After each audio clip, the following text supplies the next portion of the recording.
welcome to the Animal Training Academy Making Ripples podcast show, the show where we share the stories of the ripple-making extraordinaires with behavior nerd superpowers who make up the Animal Training Academy membership. I'm your host and one of the happiness engineers at Animal Training Academy, Shelly Wood from Drop Your Jaws Dog Training in Cape Girardeau, Missouri in the United States. We're absolutely thrilled and grateful to have you here with us today. Make sure you go ahead and hit that subscribe button so that you don't miss a single episode. This show is brought to you on behalf of the Animal Training Academy membership. So if you like the conversations in these episodes, then we want to invite you to continue them with like-minded people in the ATA membership, which you can find out more about at www.atamember.com. Within the membership, you can get access to twice monthly live web classes, the back catalog of previous web class replays, plus a huge library of videos and projects to help you problem solve your training challenges. And we're a sociable bunch with an exclusive private Facebook group and forums area. It's like a Netflix social media platform for animal behavior geeks.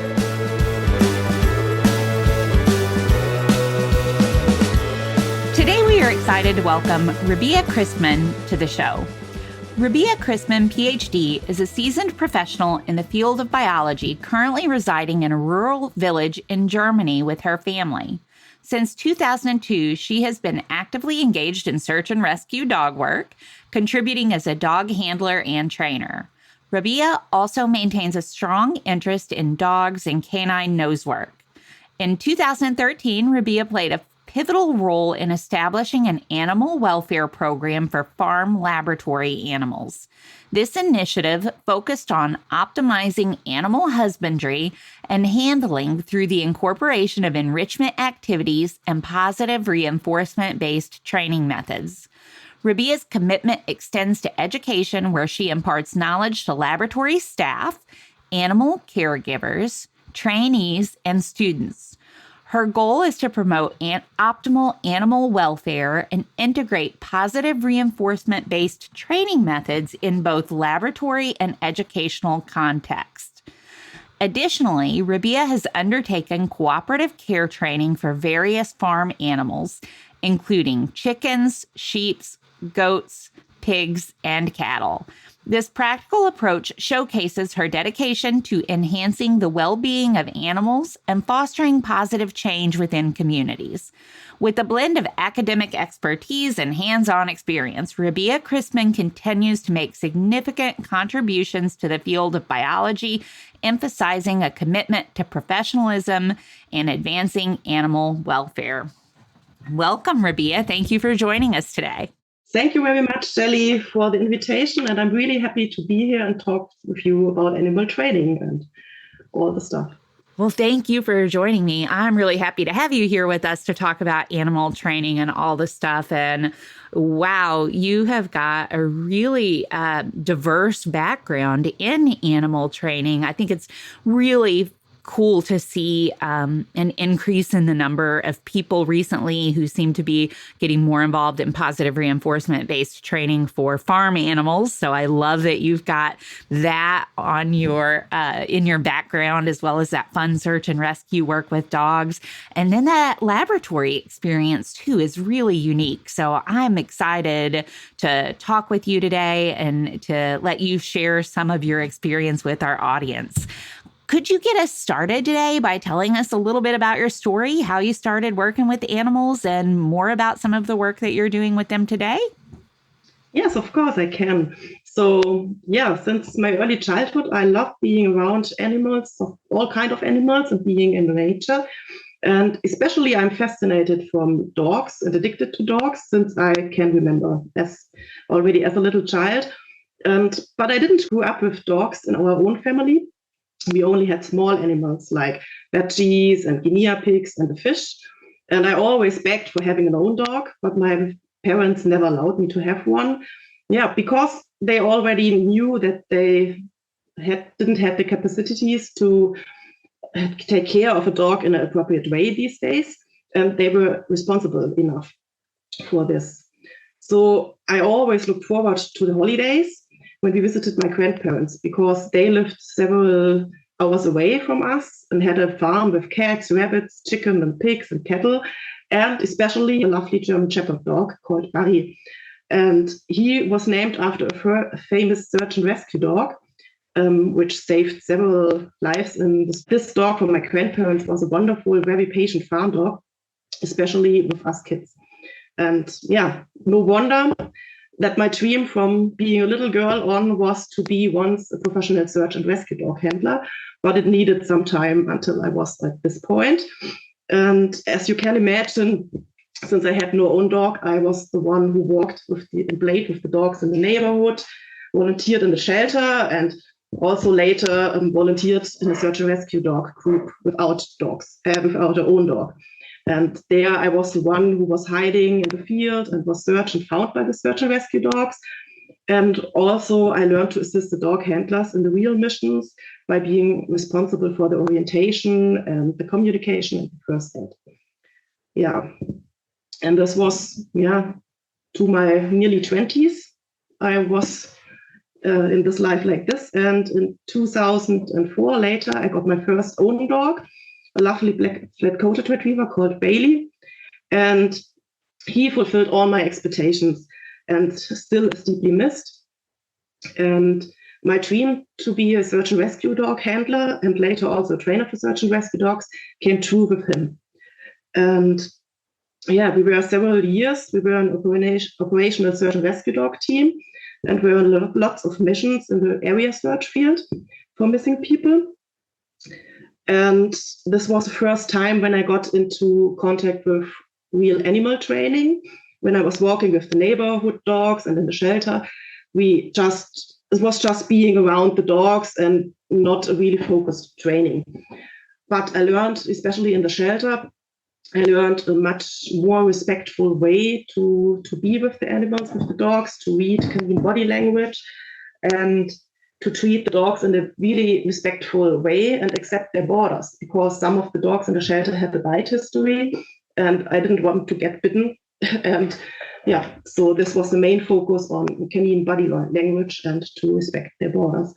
And in contrast, in the search and rescue dog field, there were more traditional based methods, especially in the obedience part, not so much in the search by itself, because it was free search and rescue dog training and free search. In contrast, there were more traditional training methods in the search and rescue dog training world in these days, especially for the obedience part, not so much in the field search, but in the obedience part, like choking, color choking, or body blocking. And from the beginning, this was against my philosophy and, like you would say, my gut feeling. It was like, it's not right, and I didn't want to do it. And I always tried to avoid it. And these days also were days where my first contact with clicker training was, and with positive reinforcement-based training, when I joined a clicker workshop for search and rescue dog handlers. And from that day on, I was into positive reinforcement-based training. And I observed everything. I read every book I could find. I looked up in the internet, discussed with training colleagues, and never stopped learning. And it's until now for me a pleasure to train my own dogs and others too.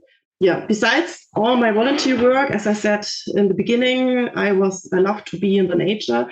And therefore, with my high interest in nature, I studied biology, and I'm now working as a scientist in a contract research laboratory for my living.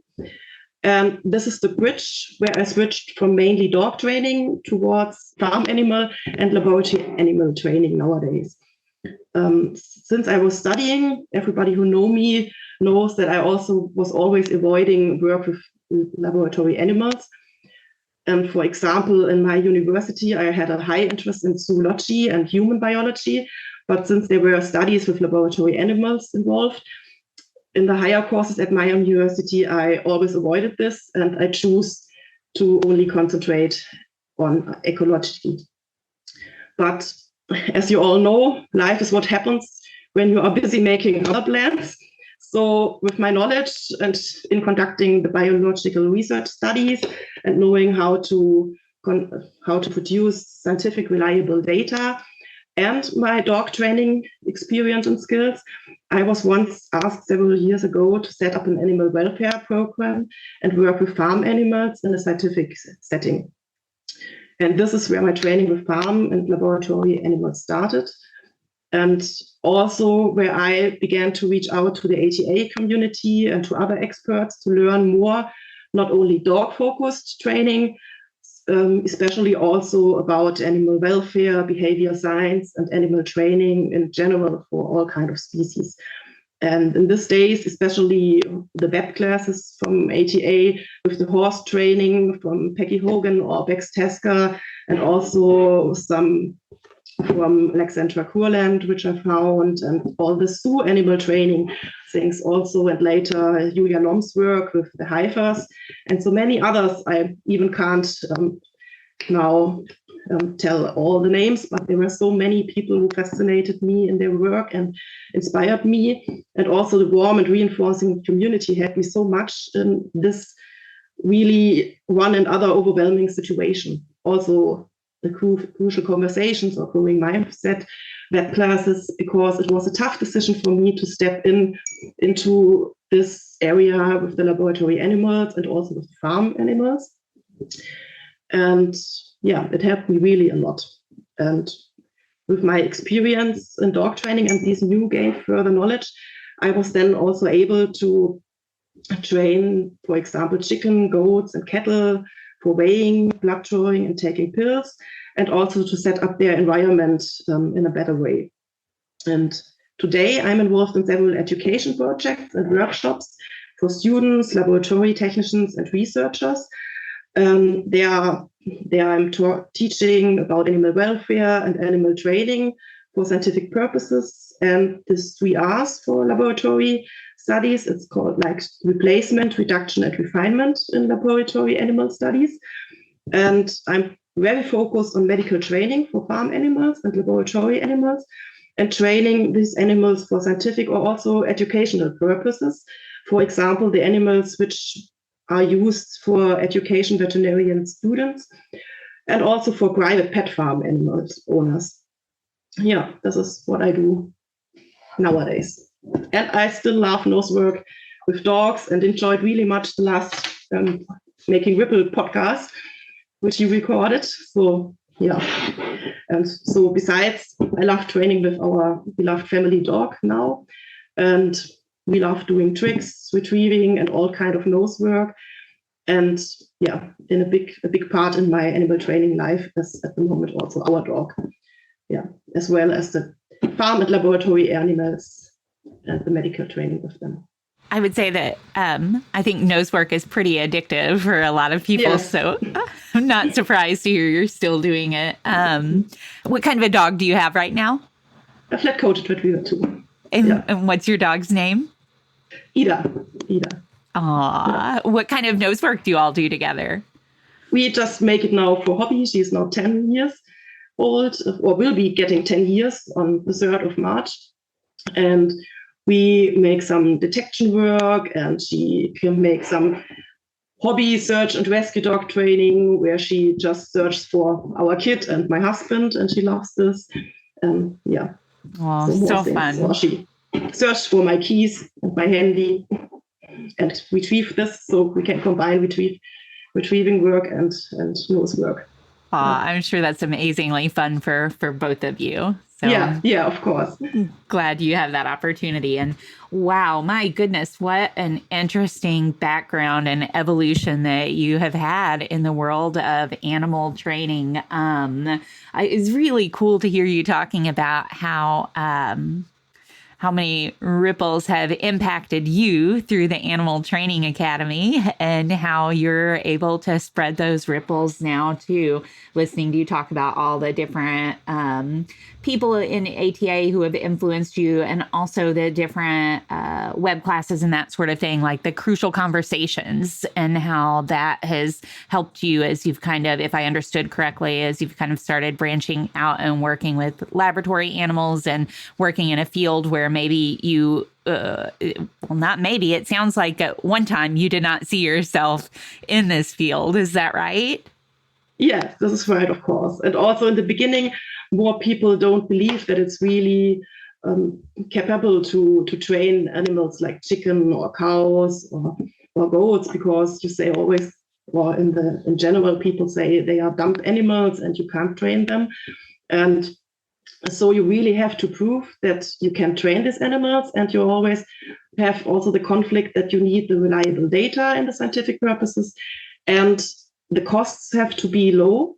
So people they want to raise the animal welfare, but they don't want to get some extra costs for animal training. So you have to look that you set up a really fast increased training, which really works, that you can prove that training the animals is a benefit for all, not only the animals, also for the staff who's working with the animals, that you have a calmer environment to work with, that you have animals which are working with you together instead of against you.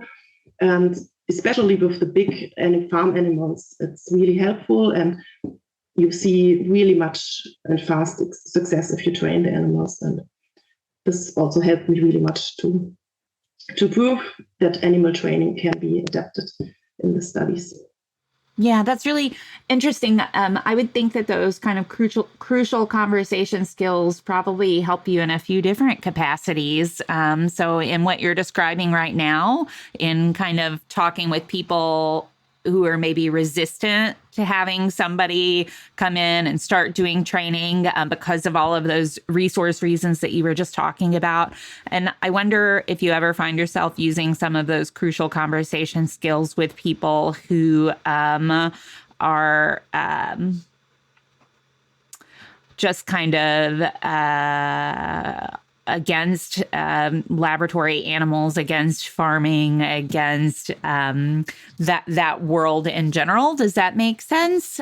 Yeah. Also, of course, because when I'm talking about my work with the laboratory animals, and it's sometimes also in an open community where the people can come to my workshops, and there you see sometimes people which could have been me several years ago. And so especially the crucial conversations where you have your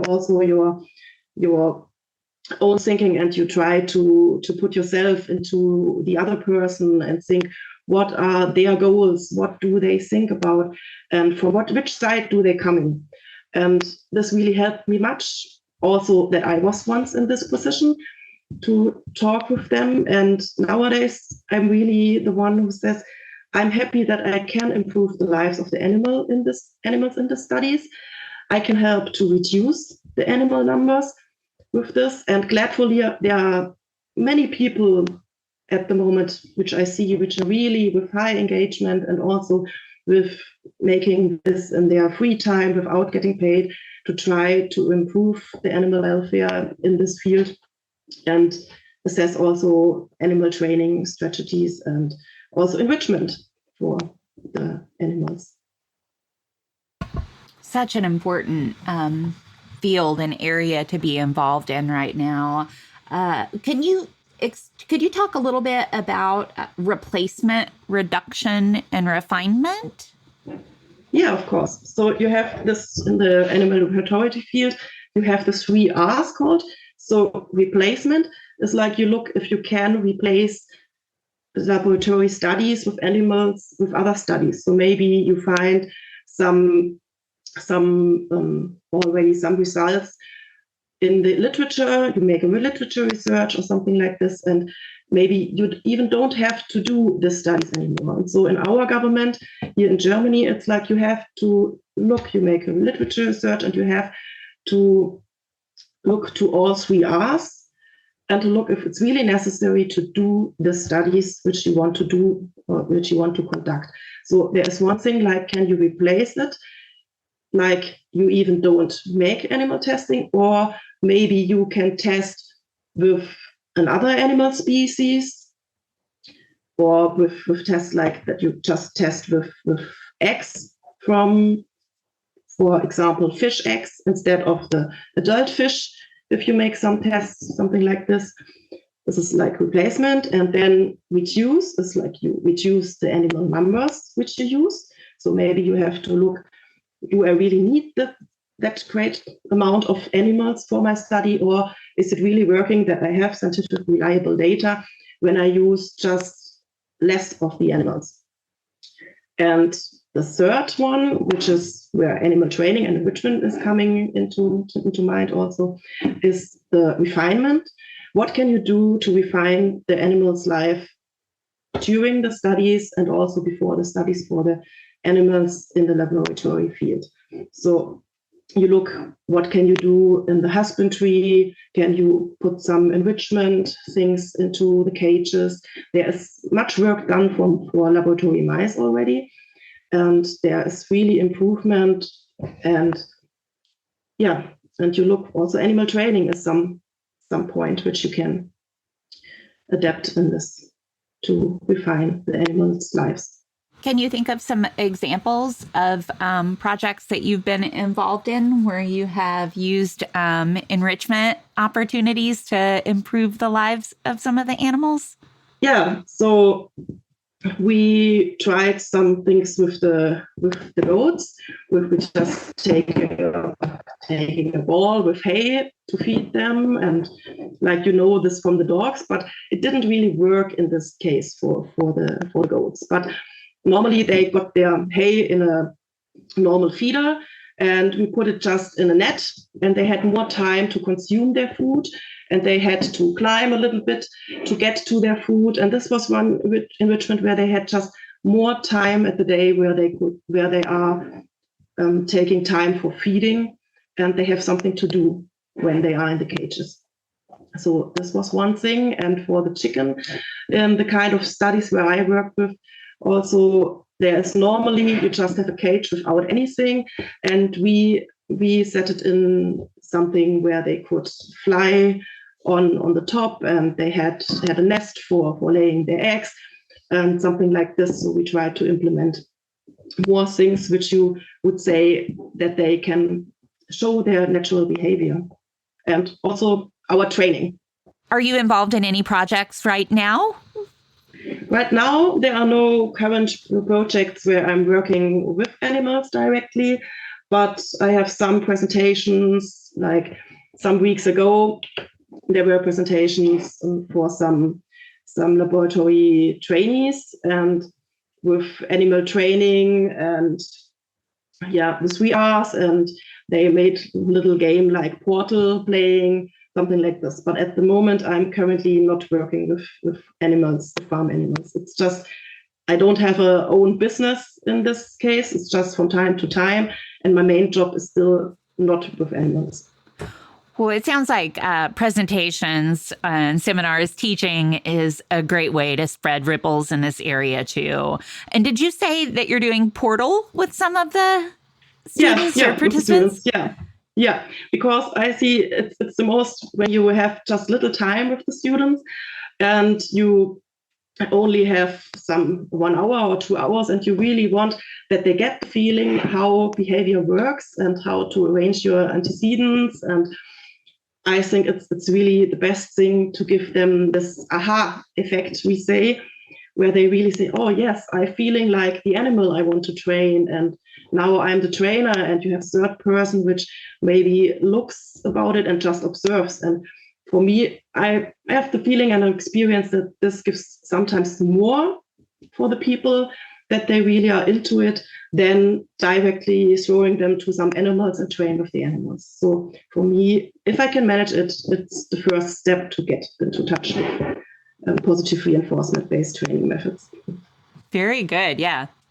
Definitely sounds like you're spreading lots of ripples. And Portal is an awesome tool. We've talked about it on this show before. But for folks who don't know and want to check it out, it's, I believe, and maybe you'll know, is it the Portable Operant Research Teaching Lab? Yeah. I think so. I also think so, Doctors Jesus Rosales Ruiz and Mary Hunter. So if folks wanted to look that up, they could. Awesome. It's great to hear that you're doing that and spreading all of those amazing ripples with students that will impact the lives of those farm animals and laboratory animals. So I love hearing about that. And now we would love it if you could tell us about a recent training related challenge that you've been involved in, maybe some of the things that you learned from the challenge and how you worked through it. Yes, of course.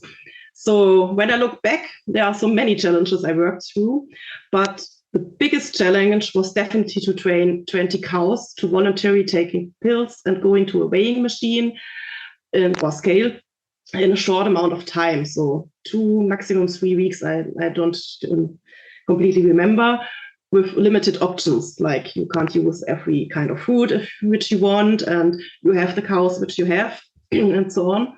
So this project had a lot of challenges for me. So first of all, to be honest, I never worked with large animals before, and I couldn't read the body language from the cows. And I had much respect, really, really much respect from these animals. And in some situations, I was really scared of them because of these 1,500 pounds heavy animals. And I also never really worked with horses or something like that before. So it was always dogs and also with bite history. But if you know the body language, you feel safe. And yeah, to solve this problem, I first made a plan how we could train the cows in protected contact so that I feel safe and we can train also the cows. So we built up pens and gauge, which allowed us to handle the cows without direct contact, and also giving the cows more opportunities to move into the directions we wanted them to be. So they didn't have too many options to just move around and experience everything. So they had just like a gate which they have to follow or can follow in their own time, and we can reward them for doing so. And I feel safe because I knew I have a barrier between the cows and me, and today I don't have a problem with cows when there is no protected contact anymore. So yeah, this was my first really, really big challenge with the cows. And and secondly, I had the luck to have a colleague who is very keen in cow body language. And I've learned really much from her about cow senses and cow body language, and also about my own behavior, how I can deal with my behavior to move the cows in a slow, less stressful way. So this helped really, really much, and we are together a really good team. And she also helped me then later with the training, with the clicker training, with the cows. When working with the concentrated food, which they knew, they were too hyper and too focused on the food that they didn't realize what we are training with them. So we stick to the hay. And yeah, and also I needed a training plan, not for me myself, but also for people who are just into training in the beginning. So it had to be a really tough training plan. I didn't have the time to implement much, and it must be easy to read for people because it should not cost much. This was the time. And also that the people make a protocol. So it had to be easy to read and implement for all the people which were working with the animals. And third, we needed a training and a plan and a protocol for the cow training. And we had people which were not into animal training before at all. So it had also really to be easy to read for them and to implement for all people which are working with the animals in this time. And I stick then to just a sheet where there are the different kind of training steps which we had for the cows, for the different behaviors which we needed. And then the people which they trained until the point where they trained together with me, and they just made a mark in green, everything is fine. In yellow, oh, there was a little bit, maybe a problem.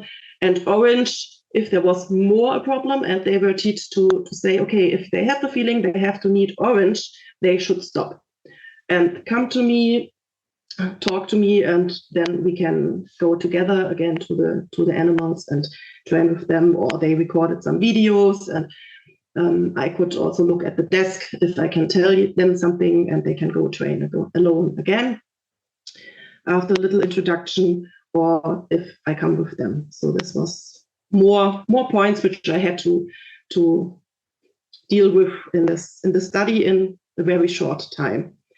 And we really had to adapt more times our training plans, some also with special cows. But in the end, we achieved the goals for all cows within the time frame.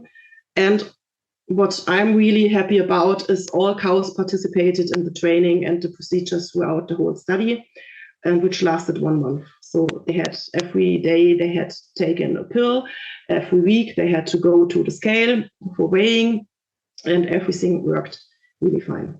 Yeah, this was my biggest challenge, and also with the biggest animals I trained yet.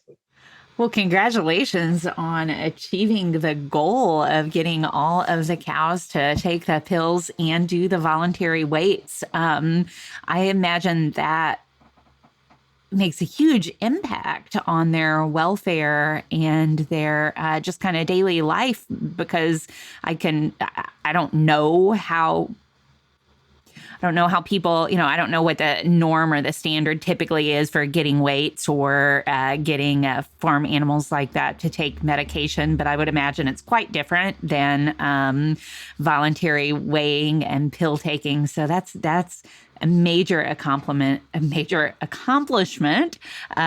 with, I'm sure, great benefits to those cows. So congratulations on that. Yeah, thank you very much. Yeah, it was really traditional methods, more like you have a stick from the farmer, which they told us to do. So you have a stick, you are walking behind them and you're herding them with the stick and making much pressure on them, and you release the pressure if they move in the way you want them to be. And yeah, if especially if you are also afraid of these kind of animals and you don't want to work with this kind of training methods, we needed another opportunity. And therefore, I'm really happy that I also was allowed to implement the positive based animal training methods in this case. Yeah, that's awesome. Do you know if it's had any influence beyond those 20 cows? Like if anybody else has used your training plan, your protocol to teach other cows these same skills? Yeah, I think it's not, I don't know anybody who really used this to train their animals, but from this kind of study, it began that I also began to teach other people who asked about how can we train our animals in this way, because they heard what we are doing. And also our government here is really happy if people, and I'm not the only one, there are more groups who work with animals and try to implement positive training for the positive based reinforcement training for the animals also in the laboratory field.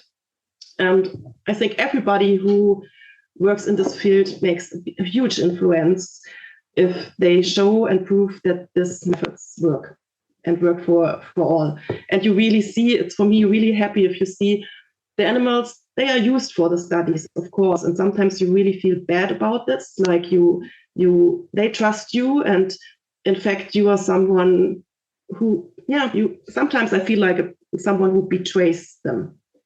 I don't know if it's the right English word, but like this, and it's sometimes hard feelings. But when I see we make the days of these animals in these days happier, and the cows were happy to train, and they were in their boxes, and their boxes were with much more space than at the normal farmer, but still boxes, and they had also every day they were outside.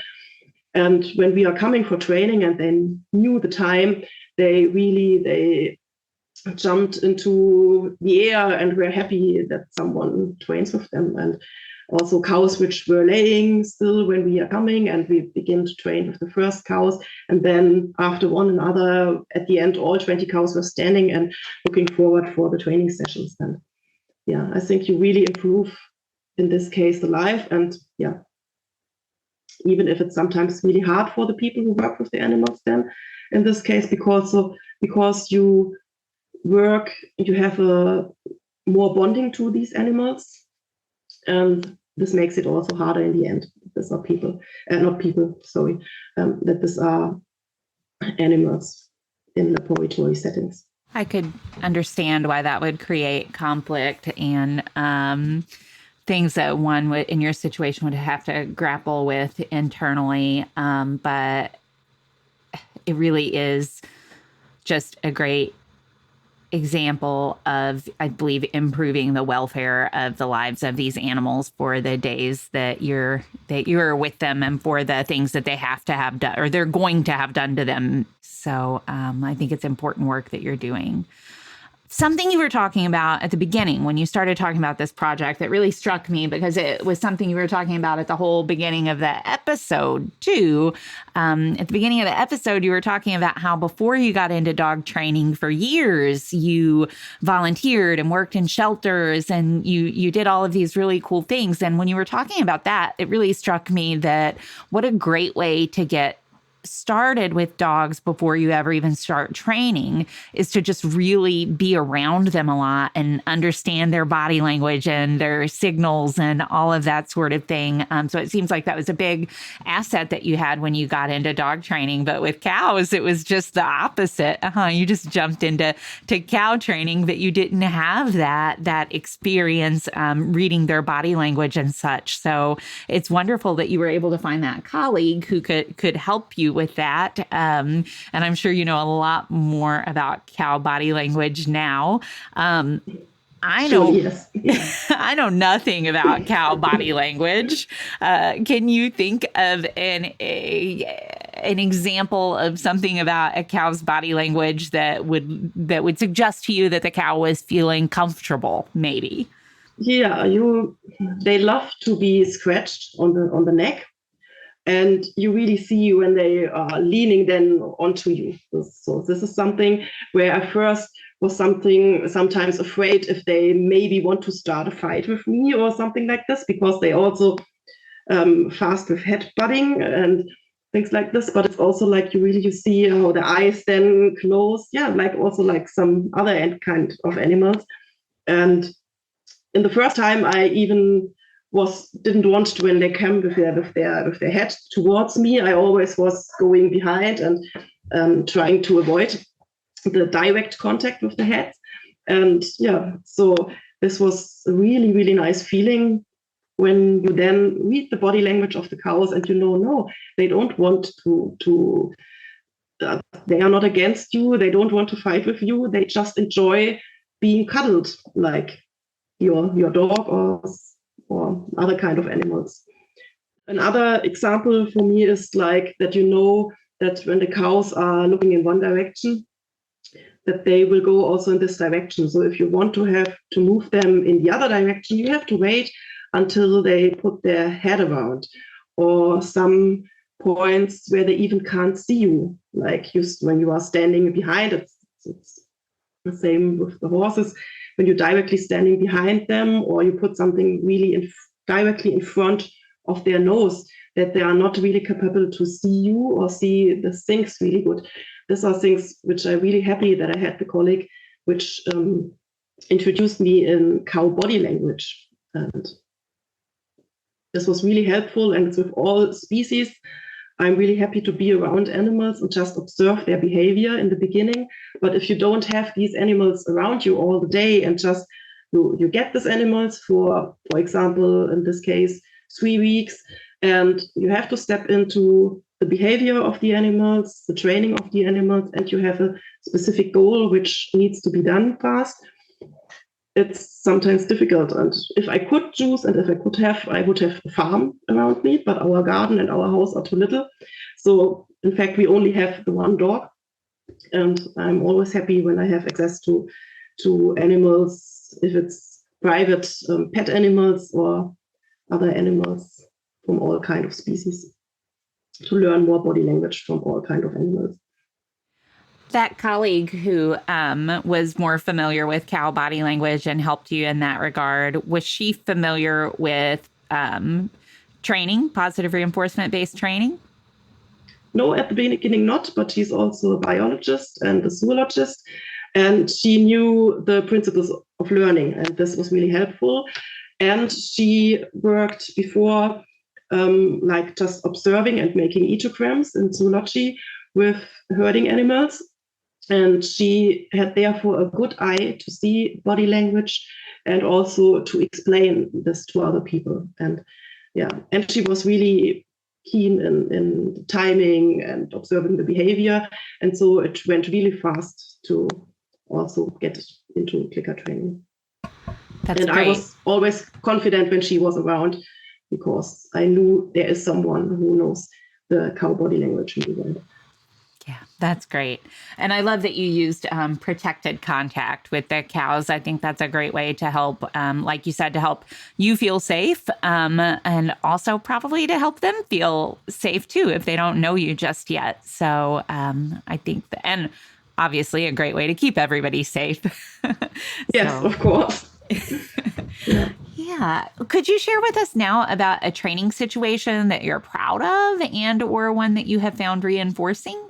Yes, so gladfully there are many reinforcing situations in my life, and therefore training is like a drug for me, and learning never stops. So one is of course to improve animal welfare and to teach other people how to use and implement more enrichment and positive-based reinforcement training methods. And when I see that people change their behavior with the animals and really use it, this makes me is really reinforcing for me. And a current situation, as you know, Shelly, we have a house full of patients at the moment. And our beloved family dog Ida had a big surgery this week, where 2 mammary tumors and glands were removed. And she also was spayed. And our 2.5-year-old son was very ill with ear inflammation and tonsillitis. And so we have now every day a medication routine with liquid medication for both of them. And in addition, taking tablets and cooling the wound for the dog, Ida. So cooperative care and medical training is a daily routine now for us at the moment in the house. And I'm really proud of both of my human learner and my animal learner too, especially for Ida, for the dog. She is now in an older age and getting a little bit blind. And she's very suspicious and afraid when we have to go to the vet or she needs some medical procedures. And we already trained much, but as life is, the time is limited. And so we had to step into medical training and cooperative care more frequently right now. And I'm very proud of us both, but especially of Ida, what we achieved. And with a little training, she is now putting her, I think in English it's called leak protection collar or something like this, where they can't allow to go on the wound. And she now takes it voluntarily by putting her head into it, and it's not a problem. And taking pills and liquid from the syringe, and this is also easy as well. But cooling down the wound is a little bit more challenging for her. And I've trained a cooperation signal with her. So she's standing on a target. And with this, she gives me her I'm ready signal, and we can cool down the wound with a cold rag.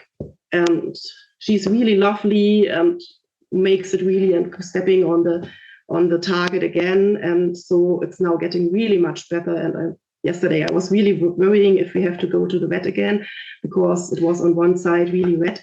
And today in the morning, there was nothing at all. So this is something where I'm really, really proud of at the moment currently.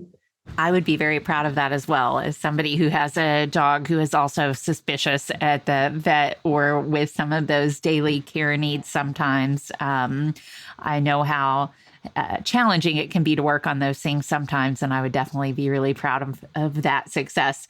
So you're saying she, for the cooling down of the wound, she steps on a target, and then that's your cue that you can proceed with the wonderful. Yeah. And before she see the rag with the cold water, so she knew exactly what we will do now. And and it really works well. And we had to train this yesterday really fast, and it worked well. You trained it yesterday? Yes, we needed it because it was everything red, and we needed it to. Did she? I assume she probably already had some skills in her repertoire that helped you train this quickly. Yes, the target training. She has more cooperative care signals, but never for cooling her belly with something cold. So she knew a chin target, a chin rest, and laying on the side, these things. But she didn't want, with this wound, she didn't want to lay on the side. So I couldn't use this. And so we changed it to standing on a target. And yeah. And so would you walk us through kind of how you did that? Yeah, so first of all, I begin with just the target, with standing on the target, and she knew this kind of things. We train this from time to time, and then I begin when she was standing still. My husband took a rag with cold water on it and was standing beside her, and I clicked and feed when she was standing still, and he began in really slow and little steps to move forward to her belly with the cold rag. And exactly or directly when she stepped away from the target, he also turned away from her, so that she really knew we stopped this procedure. And so we could go forward really fast because she had the control over this process. She already got antibiotics, and my plan was, if it doesn't work, we will take her to a vet. But it really worked well that we could put the cold rag on her belly first, just a second, and go away. And she still was standing on her target and accepted that we could cool down the wound. And now it's really, we can hold it on the belly until it's on one side cool. Then we make a break, not cool, sorry, warm, and from the wound.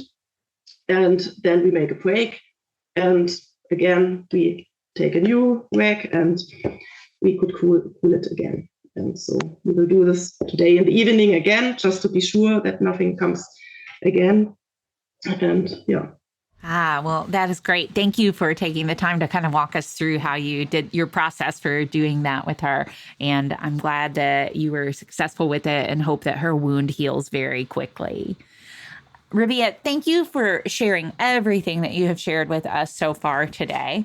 Could you tell folks now where they could get a hold of you if people want to reach out and get in touch and learn more about the work that you're doing, where they could find you? Yeah, so since I don't have a own business yet, I also don't have a homepage or something like this, but people can find me at the ATA forum or at the ATA private Facebook group or via my private email, which is rabea.christmann@outlook.de. And I always love to chat and write about animal training and animal welfare. And so please feel free to reach out to me if you have any questions. We will be sure to link to all of that in the show notes as well, so folks can find you if they have questions and want to chat more with you. Rabea, thank you so much for everything that you've shared today. Thank you for joining me on the show today. I know you do not feel well. And I also know that while your English is fantastic, it is not your first language. So I appreciate you being brave to come on this show and chat with me and doing it when you don't feel quite 100% as well. So I'm sorry about that, but I appreciate you joining me today. Yeah, thank you very much, Shelly, and also Ryan, for making this, all the community and everything and all your work. I'm really happy that ATA exists and making Ripple's podcast and everything and all the resources. It's just a great community and way to learn more about animal training and all kind of stuff. Yeah, Ryan has definitely created something really special with ATA, and we're lucky to have so many amazing people like yourself who are a part of it. So thank you too. Rabea, for myself, from ATA, on behalf of everybody listening today, thank you so much for taking the time to join me today. And thank you for all the ripples that you're spreading for all of these animals. Thank you.